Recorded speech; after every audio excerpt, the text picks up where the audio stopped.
Socotra Island is like step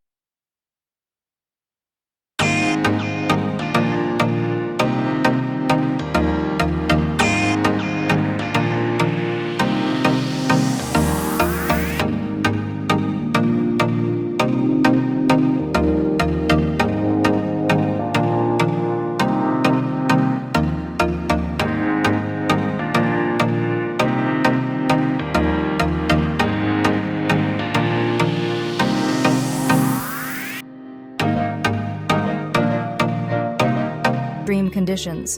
The weather is harsh, yet life thrives.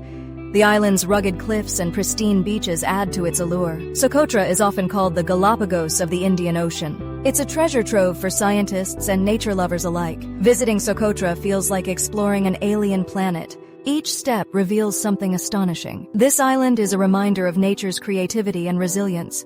It's a place where the ordinary becomes extraordinary. What secrets does Socotra hold?